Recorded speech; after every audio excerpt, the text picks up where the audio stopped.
ICC champions 2025లో team India star pacer Jasprit Bumrah ఆడటంతో సందిగ్ధత కొనసాగుతోంది. ఇప్పటి వరకు బుమ్రా గాయంపై బీసీసీఐ ఎలాంటి స్పష్టత ఇవ్వలేదు. ఛాంపియన్స్ ట్రోఫీ కోసం ఎంపిక చేసిన 15 మంది సభ్యులతో కూడిన భారత జట్టుతో బుమ్రాకు చోటు దక్కిన విషయం తెలిసిందే. కానీ అతను వెన్ను గాయంతో ఇబ్బంది పడుతున్నాడు. ఈ క్రమంలోనే అతను ఆడటంతో సందేహాలు నెలకొన్నాయి. మరోవైపు ఛాంపియన్స్ ట్రోఫీ 2025 కోసం ప్రకటించిన జట్టులో మార్పులు చేర్పులు మరో 3 రోజుల్లో గడువు మాత్రమే ఉంది. ఈ గడువు తీరిన తర్వాత తుది జట్టులో మార్పులు చేయాలంటూ ఐసీసీ టెక్నికల్ టీం అనుమతి తీసుకోవాల్సి ఉంటుంది.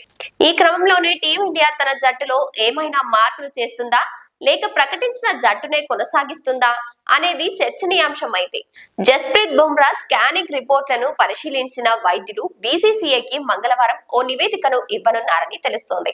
ఈ వేదిక ప్రకారం బీసీసీఐ బుమ్రా ఛాంపియన్స్ ట్రోఫీ ఆడే సమయంలో తుది నిర్ణయం తీసుకోనుందని ప్రచారం జరుగుతోంది.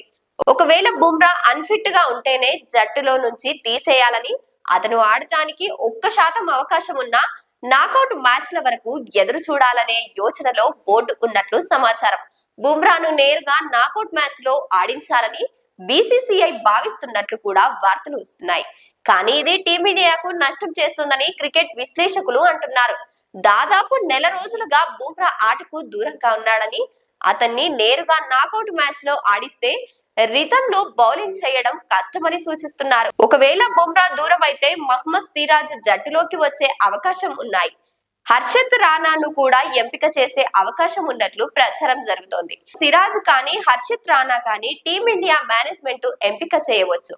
దుబాయ్ పీచ్ లు స్పిన్ అనుకూలంగా ఉండనున్న నేపథ్యంలోనే సిరాజ్, హర్షత్ రానాతో పాటు వరుణ్ చక్రవర్తిని తీసుకోవాలని టీమిండియా మేనేజ్మెంట్ భావిస్తున్నట్లు వార్తలు వస్తున్నాయి.